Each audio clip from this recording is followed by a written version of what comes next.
Bismillah. Alhamdulillah. Vessalatu vesselamu ala Rasulillah. Ahiret dersleri bugün bizning cennet.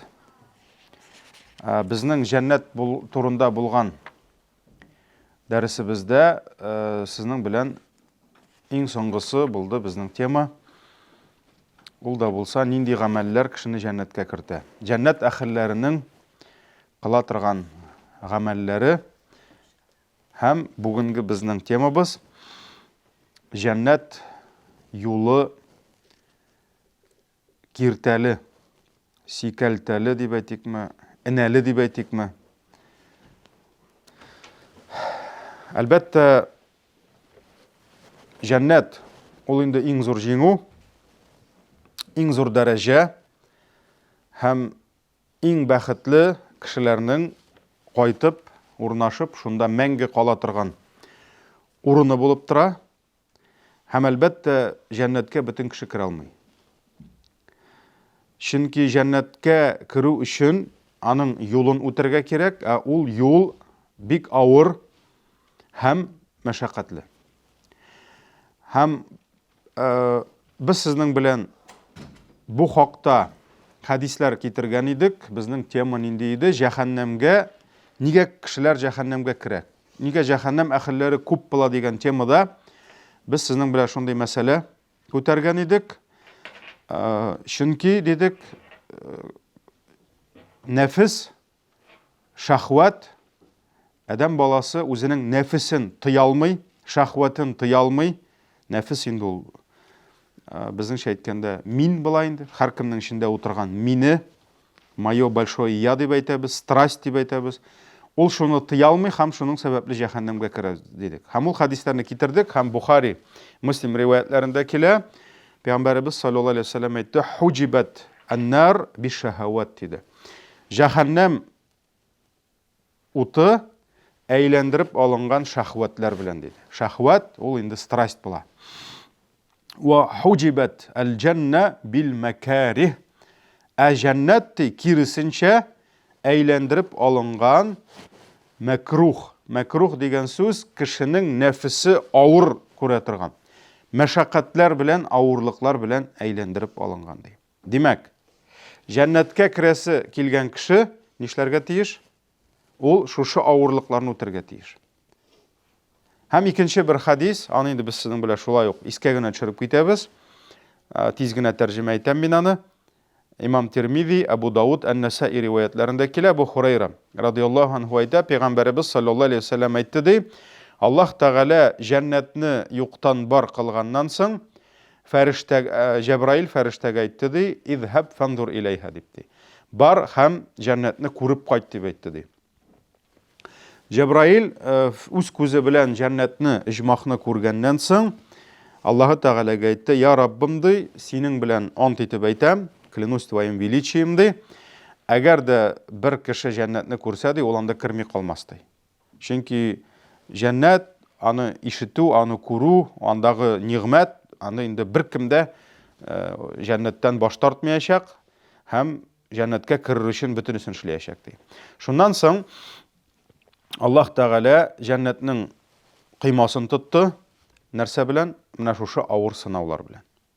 Һәм Җәбраилгә бар кайт һәм яңадан кара диде. Һәм Җәбраил инде икенче кайткач җәннәтне түгел, җәннәтнең кыймасын күргәннән соң, ягъни җәннәткә керер өчен нинди авырлыклар, нинди сынаулар, нинди мәшәкатьләр аша үтәргә туры килгәнен күргәннән соң, ул әйтте: "Я Раббым, синең гыйззәтең белән ант итеп әйтәм ди, лaqad khashitu an la yadkhulaha ahad."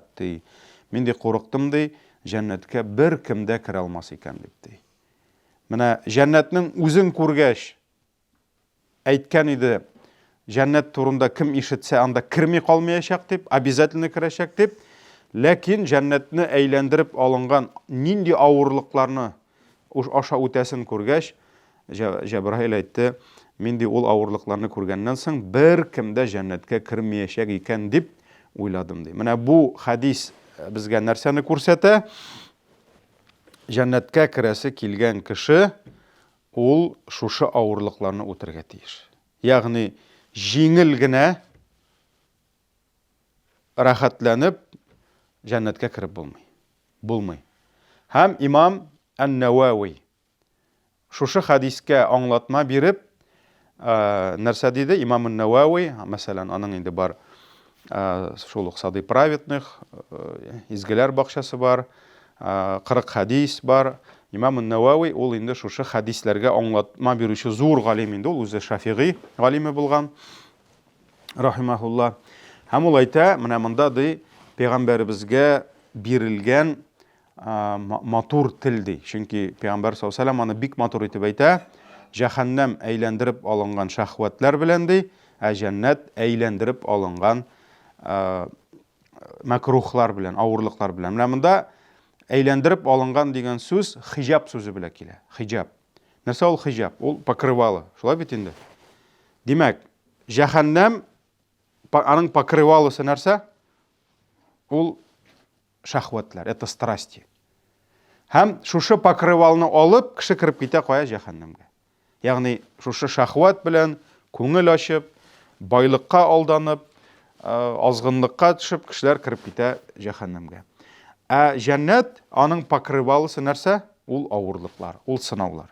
Димәк, әгәр дә кеше җәннәткә кирергә теләсә, ул аның нишләргә тиеш? Покрывалосын алырга тиеш. Аның пәрдәсен алырга тиеш. Аның пәрдәсе ул авырлык ди. Менә Пәйгамбәребез саллаллаһу алейһи ва саллям безгә аңлатты ди. Җәннәткә киреп була, бары тик менә шушы авырлыкларны үтеп кенә ди. Җәһәннәмгә киреп була ничек? Шахватларга бирелеп ди. Бирелеп ди. Монда икесе ике төрле. Ягъни авырлыкны үтәргә кирәк, авырлыкка бирелеп булмый. Надо пройти испытание трудностей. А что касается соблазнов, соблазнна не надо проходить, надо просто поддаться соблазну. Чөнки нәфис ул уже көйләнгән. Кешегә кәеф сафа кыру авыр түгел. Шулай бит, кешегә утырып ашау авыр түгел. Кеше ашар өчен әллә кая бара? Әллә нәрсәләр эшли. Күңел ачу өчен әллә нинди авырлыкларга бара. Шуңа күрә нәрсә? Нәфис ул поддается соблазнам. А что касается трудностей, это надо преодолеть. Анда уже җиңәргә кирәк, анда уже көрәшергә кирәк. Шуңа күрә Пәйгамбәребез әйтте, җәннәтне алырга теләгән авырлыкларны җиңәргә тиеш ди. Җәһәннәмгә кергән, ул шушы шахватларга бирелә генә ди. Шуңа күрә җәннәттә, җәһәннәмдә икесенең дә бар нәрсәсе? Пәрдәсе бар. Шушы пәрдәләр артында алар качып ята, анда кергән кеше шул пәрдәсен ачып керә инде. Ачып керә. Шуңа күрә җәннәт турында Имам Ан-Навави аерым әйтә инде. Авырлыклар аша, шушы авырлыклар пәрдәсен күтәреп ди хиҗабын, ул җәннәткә керә ди. Һәм авырлыкларга керә инде әлбәттә ди кешенең даими гыйбадәте ди. Мәсәлән, 5 вакыт намаз, ул инде безнең өчен шатлык булса да, ул сынау. Чөнки ул бүген дә 5, кичә дә 5, иртәгә дә 5, берсе көнгә дә 5. Шулай бит. Даже шимбә, якшәмбә дә 5 намаз. Мәсәлән, әле 90 ничәнче елларны мәдрәсә укып, авылга кайткач, якшәмбе көннәрне азан әйтеп, намазлар укыганда бер күрше керә иде. Хәзрәт, воскресенье булса да ял ит инде ди, намаз укымыштыр инде дип теге. Кеше уйлый бит инде, ягъни ул эш кебек. Эшләдең дә ял итәсең дип уйлый. Яки мәсәлән, җәй чорында азрак ял итеп алсаң була, 4 көнә намаз укып, или 3 көнә. Шулай бит инде, ясту соң бит инде. Иртәнге намаз иртә, алай булмый. Шуңа күрә Аллаһ Тәгалә намаз турында да әйткәндә нәрсә диде? Исмагыйль пәйгамбәргә әйтте: "Ваъмур әһләкә бис-салати вастабир галейһа" ди. Гаиләңә намаз укырга кушты, ягъни үзең генә укыма ди, хатының да намаз укысын, балаларың да намаз укысын, вастабир алейһа ди. Һәм үзең дә намаз укыганда сабыр бул ди. Сабыр бул ди. Ягъни сабырлыксыз намазны укып булмый. Чөнки ул һәр вакыт 5 намаз. Авырганда да 5 намаз, сәфәрдә дә 5 намаз, кыш көне дә, җәй көне дә 5 намаз ул. Әйтәм бит, эш вакытында да, ял вакытында да кемдер әйтергә мөмкин, менә мин китәм каядыр, ял итергәндә, чит илгә, диңгез буена, анда уже намаз укымасам да була, намаздан да ял итәм, юк, намаздан ял итү булмый. Шуңа күрә Пәйгамбәребез әйтте, басып укый алмаган утырып укысын, отырып укырга да хәле булмаган ятып укысын дейді, намаз укымасын деген жері юк. Тәһарәт алырга булмаса, тәяммум алсын дейді. Менә шуңа күрә даими гыйбадәтләр алар безне җәннәткә кертә, ләкин аның мәшәкате бар. Шулай бит. Шулай ук төрле авырлыкларны, мәсәлән, Аллаһ Тәгалә сиңа сынау бирде. Шул авырлыкларны җиңәсең, җиңел түгел. Шуңа күрә ни өчен сабырлык авыр бер караганда бит инде в основе терпения лежит не то, что мы должны что-то сделать, нәрсәдер эшләргә кирәк. Во время терпения надо, наоборот, воздерживаться от чего-то. Не надо делать что-то. Шуңа күрә нәфес нәрсәдер эшләмәкче була, каршы чыкмакчы, син сабыр итәсең. Шуңа күрә сабыр бит инде ул гөл, алоэ. Менә элек бар бит әбиләрнең алоэ. Ул сабыр гөле дип атала. Гарәп телендә сабырлык сүзе шул гөлдән алынган, чөнки ул сабыр гөлен әйтәләр галимнәр, тел галимнәре, ул аның согы файдалы, алоэның, но бик ачы. Ачы. Шуңа күрә сабырлык бик файдалы, ләкин бик ачы. Бөтен кеше сабыр итә алмый. Шулай ук Имам Нәвави әйтә, ачуыңны тыеп тый.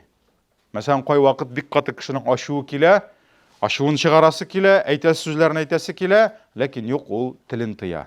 Ул үзенең ачуын тыя. Шуңа күрә Пәйгамбәр саллаллаһу алейһи ва сәлләмгә бер кеше килеп, я Расулаллах, шундый инде зурлыклап, миңа ди насихат бир әле, миңа шундый киңәшләр бир әле тормышымда, дәресләр бир әле дигәч, Пәйгамбәр саллаллаһу алейһи ва сәлләм, ла тагдаб диде. Ачуланма диде. Не гневайся диде. Шуннан соң әйтә, я Расулаллах, тагын менә миңа шундый насихатлар кирәк иде, шулай дип тагын сорады. Пәйгамбәр саллаллаһу алейһи ва сәлләм, ла тагдаб диде. Не гневайся диде. Ачуыңны тый диде. 3 мәртәбә сорады, өчесендә дә ачуыңны тый диде. Чөнки ачуга бирелү ул аның нәтиҗәсе бик яман. Кеше ачуга бирелеп, кирәкмәгән сүзләр әйтергә мөмкин, кирәкмәгән эшләр эшләп атырга мөмкин, аннан гомер буе үкенергә мөмкин. Шуңа күрә исламда ачу тыю, ачуны басу, аның үзенең бар, әйтик, хәтта киңәшләре, рецептлары бар. Пәйгамбәр саллаллаһу алейһи ва сәлләм, басып торсаң утыр дигән, утырып торсаң ят дигән, ачуың басылмаса бар чыгып тәһарәт ал дигән. Чөнки ачу шайтаннан, шайтан уттан, утны нишләргә кирәк? Су белән тынычландырырга кирәк, сүндерергә кирәк. Намаз укы диде. Шулай бит. Шуңа күрә, мәсәлән, җәннәткә кергән кеше ачуын тыя белергә тиеш, гафу итә белергә тиеш. То есть он должен уметь прощать. Нәрсә ул гафу итү? Гафу итү җиңел эш түгел. Гафу итү кашан кемдер сине кимсетте, кемдер синең хакыңа кирде, кемдер сине рәнҗетте, һәм син шуңа карата яман хисләреңне, анда гафу итү ике төрле дәрәҗәдә килә инде. Беренче дәрәҗә гафу итү, син аны газаптан, ягъни все, не наказывайте его дип азат итәсең инде. Мәсәлән, төрмәгә утыртма дисең, яки аның, мәсәлән, башка ниндидер газап бирмәгез аңа дисең, бар әле сафх дигән әйбер, күңелеңне дәге аңа булган нәфрәтеңне бетерәсең. Все, бу кеше сине рәнҗетте, ләкин синең аңа карата бер нинди дә ниң калмады, ачуың. Менә бу әйбер бик маңа зур көч кирәк инде. Ягъни үзеңнең минеңне басырга кирәк. Шуңа күрә җәннәткә керер өчен гафу итә белергә кирәк. Хәтта Пәйгамбәрбез саллаллаһу алейһи ва сәлләм бер вакыт шулай мәчеттә утырганда, намаз көтеп, бу ишектән хәзер җәннәт кешесе керә диде.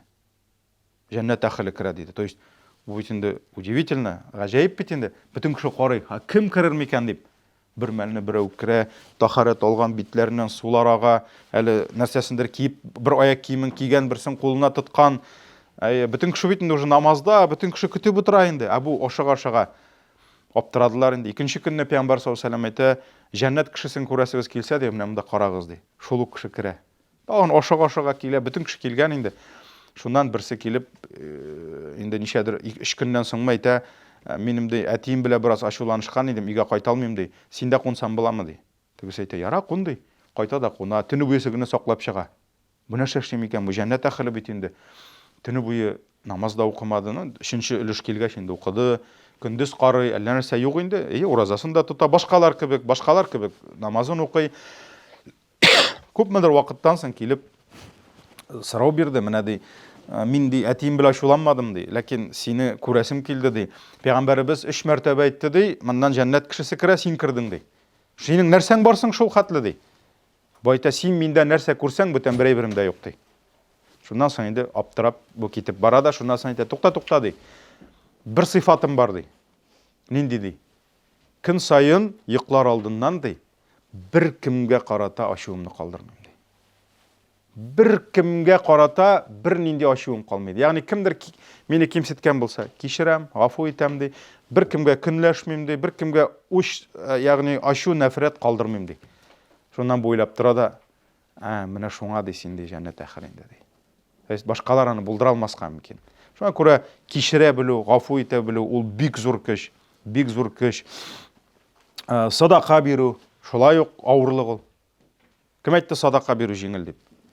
Ул бит садака, кемгә садака бирү җиңел? Хәерчегә. Хыял белән. Менә минем фәлән хәтлек акчам булса, мин садака бирер идем ди. Булгач бирәсе килми. Теге әйтәләр бит бер кеше агач башына менгән дә ди. Карамаган инде. Ашка караса бик зур икән. Курка аяклары калтырый, "И Раббым, исән сау төшсәм, бер сыер чалам" ди икән корбан. Действительно яшисе килә. Шуннан төшә, әзрәк төшкәндә кары якынайган бит инде. Алла бирса, исән сау төшсәм, бер сарык чалам ди икән. Уже бит инде алайык түгел. Шуннан соң төшә караганда, Алла бирса, исән сау төшсәм, бер кас чалам ди икән. Шулай итеп тавыкка калган инде. Шуңа күрә ул бит беренчедән садака бирер өчен аны эшләргә кирәк. Ул малны табырга кирәк. Ул малны маңгай тире белән тапкан кеше теләсә ничек таратасы килми, ул кадерле була. Шулай бит инде, кадерле була. Ләкин шушы кадерле булган малны бирү, монда сабырлык кирәк. Ягъни нәфесең әйтә, юкты, син аны үзеңә куллана аласың. Тигене аласың бар, моны аласың бар. Әйтәләр бит инде, лишних денег и лишних детей не бывает диләр. Шуңа күрә бер кемнең дә, дөньяның иң бай кешесенең дә артык акчасы юк. Бөтенесе кирәк ул. Ләкин садака бирүнең савабы шунда, син шушы нәфесеңә якын булган малны, нәфесеңне тартып, мәхрүм итеп бирәсең кемгәдер бирәсең. Менә бу садаканың савабы шунда. Уразаның да савабы шунда. Нәфеснең ашыйсы килә, нәфеснең ишәсе килә. Син ашатмыйсың, син аны ишертмисең, ягъни мәхрүм итәсең нәфесеңне. Менә шуңа күрә садака җәннәткә кертә, ураза җәннәткә кертә. Сиңа карата зыян салган кешеләргә яхшылык белән кайтару, нәфесеңне тыю инде. Менә булар бөтенесе Имам ан-Навави әйтә, кешене җәннәткә кертә ди, чөнки булар бөтенесе дә авыр ди. Булар бөтенесе мәшәкать ди. Шуңа күрә диванда ятып күңел ачып җәннәткә кирип булмый. Җәннәткә керәсе килгән кеше көрәшергә тиеш. Җәннәткә керәсе килгән кеше бик зур тырышлык куярга тиеш. Әле алай гына түгел. Менә дөньяда бар бик күп акча түләнә торган эшләр. Ләкин ул эшләр, мәсәлән, авыр эшләр. Мәсәлән, ниндидер бик авыр эш бар, ләкин шул эшне эшләсәң, сиңа күп итеп акча бирәләр.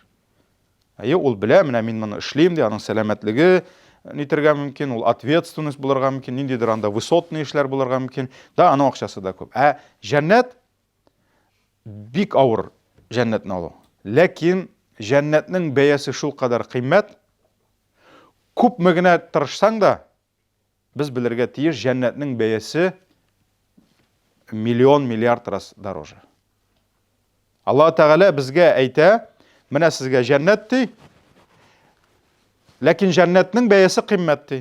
Менә уразагызны тотыгыз, 5 вакыт намазыгызны торгызыгыз, ачуыгызны тыегыз, кешеләрне кичерегез, нәфесегезне тыегыз, кеше берсенә тимәгез, тегесен эшләмәгез, без авыр.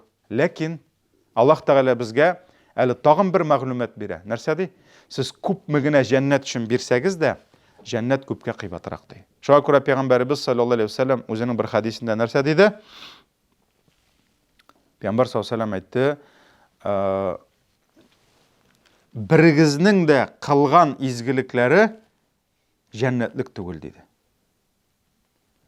Хәтта сахабалар сорадылар, синеке дәме диде? Пәйгамбәр саллаллаһу алейхи ва саллям әйтте, минеке дә диде. То есть хәтта Пәйгамбәребезнең кылган гыйбадәтләре, аның Аллаһ юлында сабыр итүләре, аның төне буе сәҗдәләрдә торулары, Аллаһы Тәгаләгә көненә ничә йөз мәртәбә истигъфар кылулары, тәүбә итүләре, Аллаһ юлында күпме хезмәте җәннәт бәясенә тормый. Җәннәт тагында кыйммәтрәк. Шуңа күрә Аллаһ безгә җәннәтне бирә, менә шушы авырлыкларны үткән өчен ул безгә просто Аллаһ Тәгалә как бүләк итеп бирә. Вот за то, что вы проявляли терпение, за то, что вы поклонялись мне, Аллаһ нәрсәдә, я вам дарю этот рай. Ләкин Аллаһ гаделлек белән бирсә, җәннәтне бирмәс. Гаделлек дигән сүз справедливо. Менә сез күпме гамәл кылдыгыз, сезгә шуның кадәрлек юк, җәннәт юк безгә, булмас иде. Шуңа күрә җәннәт күпкә кыйммәтрәк. Алдагы тема җәннәт әһелләре кыямәт көнендә җәһәннәм әһелләренең аларга булган байлыкны мирас итәчәкләр. Ягъни мирас унаследует то, что было приготовлено для них в раю. Иң беренче без нәрсә аңлап китергә тиеш? Адәм баласына, һәрбер кешегә Аллаһы Тәгалә ике урын әзерләде. Бер урыны җәннәттә, берсе җәһәннәмдә. Менә безнең һәрберебезнең дә бар урыныбыз җәннәттә, бар урыныбыз җәһәннәмдә. Бөтенебезнеке дә. Пәйгамбәрләрнеке дә, сахабаларнеке дә, җәннәттә дә, җәһәннәмдә дә бар. Һәм кемгә Аллаһы Тәгалә насип итсә җәннәткә керергә, аның кала җәһәннәмдә урыны, шулаймы? Һәм кемнәргә Аллаһ Тәгалә насип итсә җәһәннәмгә керергә, ул күфрлек кылды, явызлык кылды, аның кая кала урыны? Буш. Җәннәттә. Менә җәннәткә кергән кешеләр җәһәннәмгә киткән кешеләрнең урыннарын бүләчәкләр. Җәһәннәмгә кергән кешеләр җәннәткә киткән кешеләрнең урыннарын үзләренә алачаклар. Җәһәннәмдәге газапларын үзләренә алачаклар. Шуңа күрә җәннәт әһелләре мирас итеп унаследует долю тех, кто попадает в ад, а те, кто окажутся в аду, они унаследуют долю тех, которые оказались в раю. Шуңа күрә Аллаһ Тәгалә җәннәт әһелләре турында нәрсә дип әйтә? Улаика хумул варисун ди. Алар ди варисләр, они являются наследниками ди. Варисләр ди. Варис наследник була. Име татар телендә, гарәпчәдә аллазина ярисунал фирдауса хум фиха халидун ди. Һәм алар ди мөэминнәр җәннәтне, фирдаус җәннәтен мирас итеп алырлар ди. Они унаследуют фирдаус ди. Hum fiha khalidun, һәм анда мәңге калырлар ди. Бу Мөэминнәр сүрәсе 10-11 аят. Һәм Ибн Касир тәфсирендә килә. Абу Хурайра радиллаһу анһу әйтә, Пәйгамбәрбез саллаллаһу алейһи ва саллям әйтте ди, һәр кешенең ике урыны бар ди. Берсе җәннәттә, берсе җәһәннәмдә ди. Мөэмингә килгәндә, что касается верующего, аның ди җәннәттә булган өйе төзелер ди. Анда баргач инде үй төзеп ятмый, шулай бит. Җәһәннәмдә булган өйе җимерелер ди. Җимерелер ди. Бу инде шундый хадис килә. Шулай ук нәрсә дип килә? Пәйгамбәрбез саллаллаһу алейһи ва саллям әйтте. Кыямәт көнендә килер шундый кешеләр ди, мөселманнардан ди. Аларның ди тау кадар гынахлары булыр ди. Ягъни мөселман ул бит инде Аллаһ Тәгаләгә гыйбадәт кылса да, аның әлбәттә бар гынахлары. Каядыр ул гыйбадәткә җиңелрәк карарга мөмкин. Каядыр ул Аллаһ сакласын кемнедер кимсетергә мөмкин. Каядыр гайбәтен сөйләргә мөмкин. Каядыр әти-әни хакын, каядыр хатын хакын, ир хакын кимсетергә мөмкин. Шулай бит, әлбәттә гынахлар күп. Аллаһка шөкер итеп бетермәскә мөмкин. Шуңа күрә Пәйгамбәр саллаллаһу алейһи ва саллям әйтә, кыямәт көнендә ди килер кайбер кешеләр ди мөселманнардан. Аларның ди таулар кадәр гынахлары булыр ди. Ләкин фаягфируха Аллаһу лахум ди. Аллаһ аларның ул гынахларын кичерер ди. Аллаһ Тәгалә Куръани Кәримдә нәрсә ди? Күфрлектән башка, ширктән башка гынахларны Аллаһ кичерергә мөмкин. Әгәр дә мөселманнар ниндидер, монда ике әйбер бар, ике кагыйдә. Беренчесе, әгәр дә мөселман кешесе ниндидер гынах эшләп, бу дөньяда тәүбә итсә, үлгәнче тәүбә итәргә өлгерсә, Аллаһ аның бүтән гынахасын кичерә. Чөнки Пәйгамбәр саллаллаһу алейһи ва сәллям әйтте, гынахыннан тәүбә иткән кеше ул гынахны кылмаган кебек булыр диде. Тот, кто покаялся от своего греха, он подобен тому, который не совершал этот грех. Мәсәлән, мөселман, Алла сакласын, анда мәсәлән хәмер эчте, шайтанга бирелеп. Мөселман кемнедер алдады. Мөселман, мәсәлән, Алла сакласын, гыйбадәтенә ниндидер кимчелек китерде. Әлбәттә, бу харам, бу зур гынах. Әгәр дә ул көннәрдән бер көнне шушы гынаханың гынах икәнлеген аңлап, үкенеп, Аллаһы шушы гынахтан тукталып, Аллаһка гафу итенсә, фәрештә Аллаһның әмере белән бу гынахны сөртә, как будто ул аны кылмаган кебек була. Менә бу гынахлар мәсьәләсендә бу дөньяда. Ләкин икенче ситуация булырга мөмкин. Нинди? Мөселман ниндидер гынах кылды, тәүбә итмеш үлеп китте.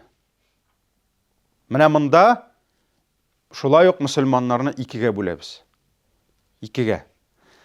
Әгәр дә мөселман кешесе, үзен мөселман дип йөрүче, гынахлар кылып, ул гынахлар күферлек гынахлары булса, мәсәлән, ширк кылган, Аллаһтан башка затка гыйбадәт кылган, Аллаһтан башка затка курбан чалган, Аллаһтан башка затка затны Аллаһ белән бер дәрәҗәгә куйган бу ширк, многобожие, Аллаһ моны бер кашан да кичермәй.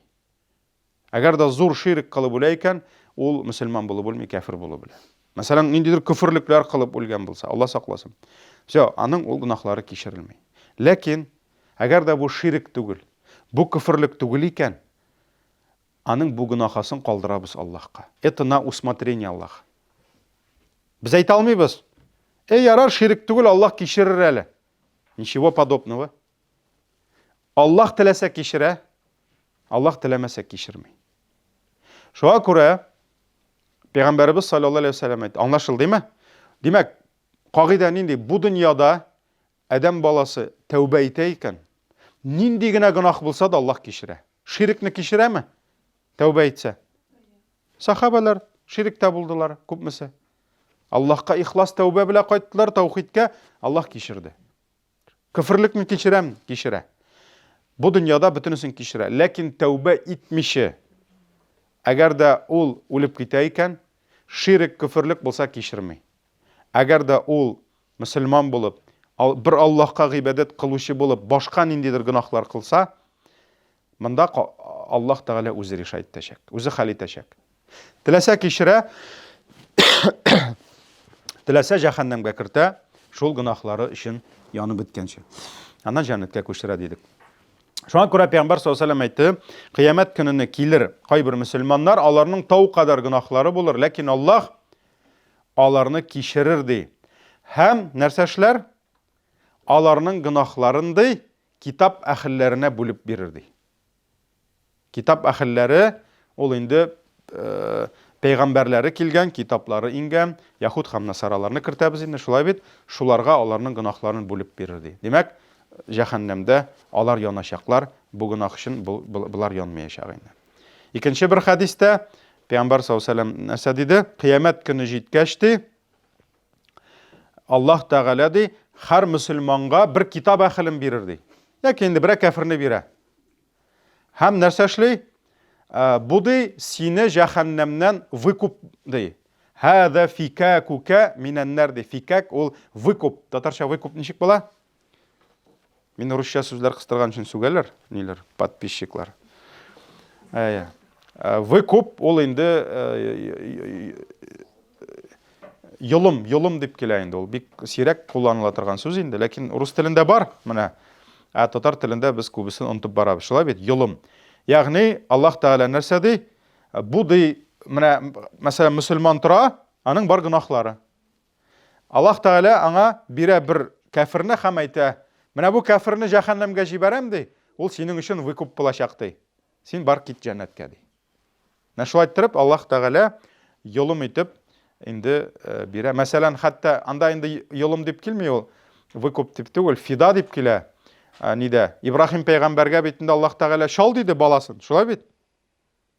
Ләкин Аллаһ теләмәде Ибрахимның улын шалыруны, құрбан итүне.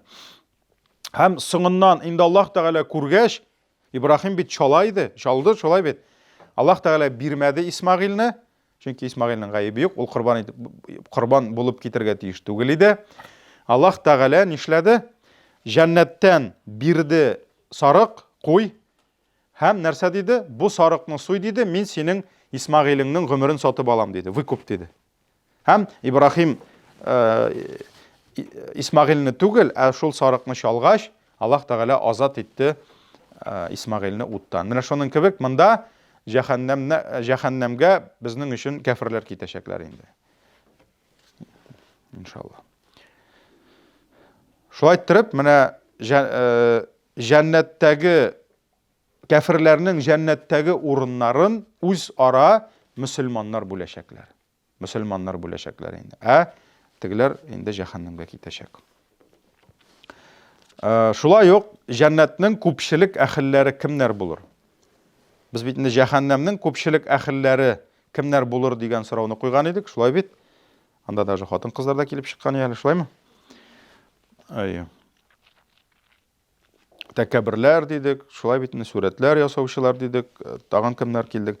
Һәм җәннәтнең күпчелек әһелләре кемнәр булыр? Пәйгамбәрбез саллаллаһу алейхи ва саллям әйтте: "Ала ухбирукум би ахлил җанна." Сезгә ди җәннәт әһелләре турында хәбәр биримме ди? Кешеләр әйе, әлбәттә бир диделәр. Пәйгамбәр саллаллаһу алейхи ва саллям әйтте: "Куллу даифин" ди. Һәр бер зәгыйф кеше ди. Зәгыйф, ягъни слабый, немощный кеше. Мудаъаф, ягъни кимсетелгән кеше ди. Кимсетелгән кеше ди. Монда инде сүз бара кемнәр турында? Менә дөньяда булырга мөмкин шундый кешеләр, аларның үзләре якларга бәлки кешеләре дә җитмидер. Бәлки алар ауру булганнардыр. Һәм аларны шул ауру сәбәпле кемдер бәлки аларны кимсеткәндер, үртәгәндер, кыерсыткандыр. Шуңа күрә менә татарда бит инде, мәсәлән, менә ауру кешеләрне ничек дип әйтәләр әле татар телендә? Гарип, гураба диләр. Шулаймы? Мен уйлап утырганым бар, нигә гарип дип әйттеләр микән? Ул матур сүз түгел, әлбәттә, без инде кешегә гарипләр дип әйтү матур түгел. Шуңа күрә хәзер инде Аллаһка шөкер безнең бераз гына культура күбәеп килгән кебек инде без инвалид дип тә әйтмибез, шулай бит? Люди с ограниченными возможностями дип әйтәбез. Ул дөресрәк тәдер бәлки. Һәм менә монда мәсәлән сукырлар дип әйтмибез. Мәсәлән, анда с ограниченным зрением дип әйтәбез. Менә гарип сүзе, ул гарәп сүзе, ул чужой дигән сүз. Гарип это чужой, чужестранец. Гурбәттә, хәтта шундай әйтем бар, гурбәттә султан булганчы, туган якта олтан бул дигән. Гурбәт ул чужбина, чужая земля. Менә кеше авырганда, ягъни зәгыйф кеше нинди кешегә әйләнә? Гарип кешегә әйләнә. То есть кешенең аның белән дуслашасылары килми артык. Аңа артык зур хөрмәт күрсәтмиләр. Чөнки ул хәерче, ул сиңа әллә ни ярдәм бирә алмый, шулаймы?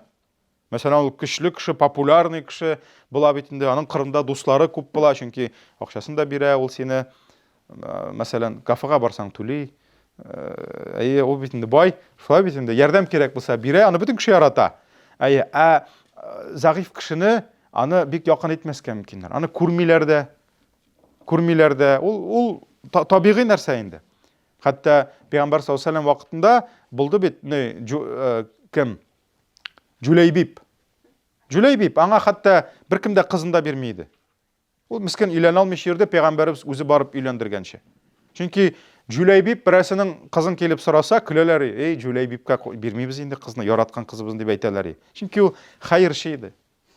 Ул шундый мискин иде. Аның хәтта яшәргә өе түгел, аның йокларга караваты түгел, матрасы да юк иде. Аны хатта мендәре юк ие. Әйтәләр, ул мәчеттең идәнендә йоклый ди. Менә булай кулын куеп ди, менә шулай. Мендәр урынына шулай терсәгенә кулын куеп, беләгенә кулын куеп йоклый ди. Ләкин ул шундый ихлас иде. Шундый тырыш. Һәм ул үлгәч, Пәйгамбәр саллаллаһу алейһи ва саллям сахабаларга әйтте, бар карагыз ди, кемнәр үлде, карагыз, тәннәрен табыгыз ди. Аны барып карамадылар да. Пәйгамбәрбезгә әйтәләр, я Расулаллах, менә кемнәр үлгән? Шулар үлгән, все тәннәрен таптык, җиназа укыйбыз. Пәйгамбәр саллаллаһу алейһи ва саллям тукта ди, кая Җулайбиб ди? Җулайбиб никому не нужен. Ул никому не интересный. Шуннан соң әйтә, табыгыз Җулайбибне ди. Һәм әйтәләр, я Расулаллах, монда ди. Пәйгамбәр саллаллаһу алейһи ва саллям изли, карый Җулайбиб ята. Алланы үзе барып өйләндергән иде. Бер сахабаның кияү үлгәч, кызы тол калды, вдова.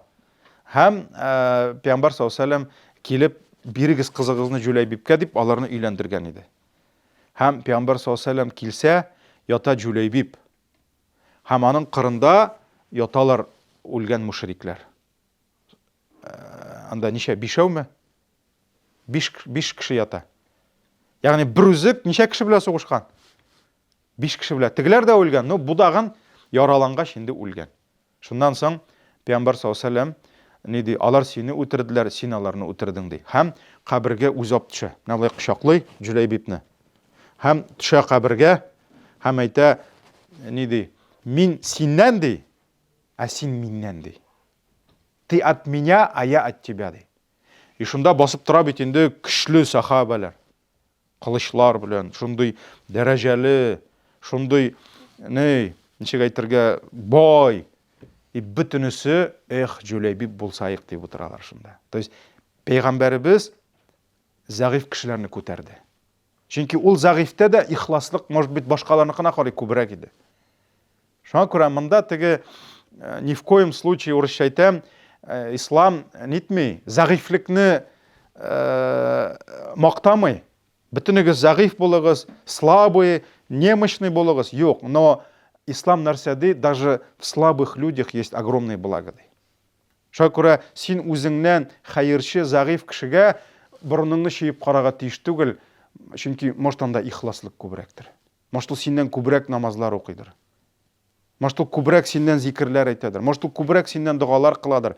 Шуңа күрә Пәйгамбәрбез саллаллаһу алейһи ва саллям ул менә бу ничек әйтергә, теге Достоевскийдагы әйткән кебек, униженный, оскорбленный, кимсетелгән зәгыйф кешеләрнең дәрәҗәсен күтәрде. Хәтта Пәйгамбәр саллаллаһу алейһи ва саллям әгәр дә берәр җиргә барса, берәр шәһәргә, берәр авылга килсә, аның янына көчлеләр чыгалар. Хәзер дә бит, мәсәлән, Путин килсә, бомжларны җыеп бастырмыйлар бит инде Путин каршына. Шулай бит инде президент, министрлар чыгалар, самый достойнылар. А Пәйгамбәр саллаллаһу алейһи ва саллям әйтә торган булган, "Абгуни бидугафаикум" ди. А где ваши слабые дип әйтә торган булган. Приведите мне самых слабых дип әйтә торган булган. Һәм нәрсә дигән, шушы көчле кешеләргә әйткән, "Иннама турзакуна ва тунсаруна бидугафаикум" дигән. Аллаһ сезгә көчлеләргә ризык бирә, ярдәм бирә, шуларның дугасы белән дигән. Шуңа күрә зәгыйфләргә ярдәм итегез дигән. Һәм Пәйгамбәр саллаллаһу алейһи ва саллям нәрсә ди? Менә шушы зәгыйф кеше, аны дөньяда кимсеткәннәр, аны дөньяда рәнҗеткәннәрдер. Бәлки ул үзенә суккан кешегә сдача да бирә алмагандыр. Ләкин әгәр дә шул ихласлыгын сакласа, Аллаһка мәхәббәтен сакласа, тақва булса, алар җәннәттә иң беренче булачаклар. Иң беренче булачаклар. Хәтта икенче бер хадистә, безнең 5 кенә минут калып килә. Пәйгамбәр саллаллаһу алейһи ва саллям әйтә, бу Имам Бухари, Муслим җыентыкларында килә. Кумту аля бабил җаннати. Мин ди, Исра һәм Миграж вакытында Аллаһ Тәгалә Пәйгамбәребезне күтәрде күкләргә һәм күрсәтте җәннәтне. Шулай бит инде. Җәбраил йөртте. Һәм Пәйгамбәр саллаллаһу алейһи ва саллям әйтә, мин ди җәннәтнең ишек төбенә бастым ди. Ишек төбенә бастым ди. Һәм мин күрдем ди, монда хәтта Миграж түгел, мин ялгышам. Монда Аллаһ Тәгалә аңа киләчәкне күрсәтте. Мин күрдем ди, җәннәткә ди күпчелек кирүчеләр ди, мискиннәр иде ди.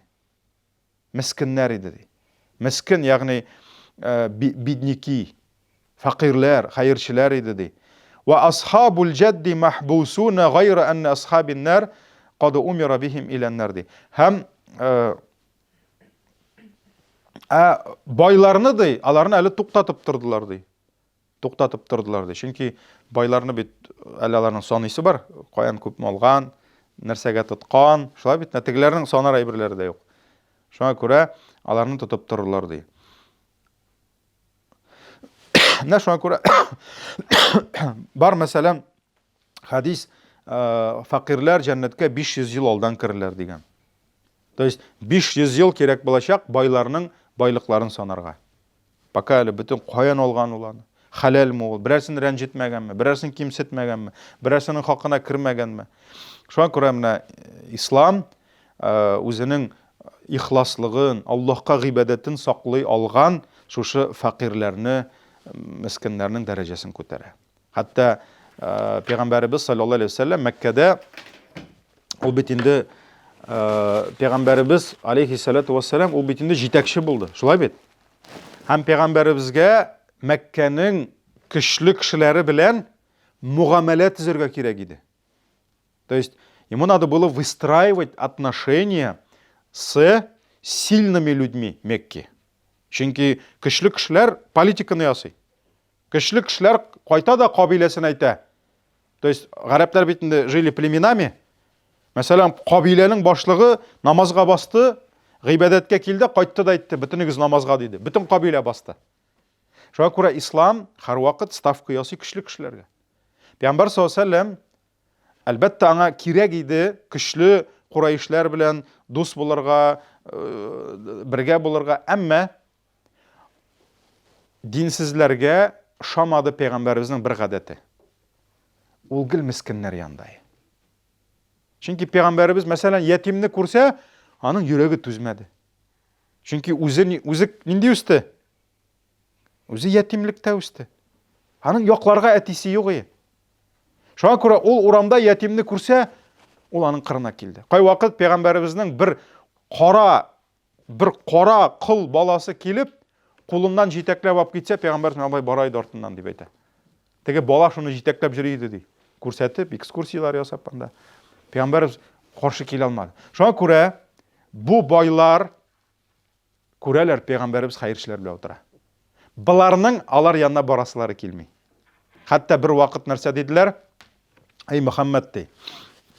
Если хочешь с нами дружить, оставь их ты. Оставь ты. Без алар янына бармаячакбыз ди. Шуңа күрә, давай кил безгә ди, сөйләшәбез, дуслашабыз, ләкин хәерчеләреңнән китти. Ну хәерче бит инде ул. Юынмаган. Ул бит инде элек бәлки самый байны да карасаң, хәзерге кебек хәерче кебек булгандыр инде. Шулай бит. Чөнки 7нче гасыр, 8нче гасыр. Шуннан соң Пәйгамбәрбез уйлый башлады. Нәрсә эшләргә, нишләргә? Аллаһ Тәгалә Коръәндә аят иңдерде. Они лучше для тебя, чем эти диде. Шуңа күрә без белмибез кемдә хәерлелек. Үзеңнән түбәнрәк булып күренгән, может быть, киеме арзанрак булып күренгән. Утырып йөргән аты бәлки арзанрак булып күренгән. Яшәгән йорты или квартал или үйе квартирасы зәгыйф булган кешене синнән түбән дип карарга ярамый. Бәлки ул синнән күпкә ихласлырактыр. Бәлки ул синнән күпкә тақвалырактыр. Күпкә иманлырактыр һәм кыямәт көнендә бәлки син басып калырсың, ул кирип китер. Пока дип. Шуңа күрә без белмибез. Шуңа ислам ул кешегә хакыйкый кыйммәт бирә. Бер вакыт хәтта шуны гына әйтәм дә булды бүгенгә дәрес бетә. Пәйгамбәр саллаллаһу алейһи ва саллям бер кеше бара. Пәйгамбәр саллаллаһу алейһи ва саллям әйтә: "Что вы скажете о нем?" ди. Шуннан әйтәләр: "Ну, бу кеше ди тұрып бір жердә сүз әйтсә, все будут прислушиваться к нему ди. Әгәр если он будет за кого-то заступаться ди, люди обязательно примут его заступничество ди. Әгәр дә кемнеңдер барып кызын сораса, кызны бирәчәкләр ди. Чөнки бу дәрәҗәле кеше ди, бу зур кеше ди. Ярар.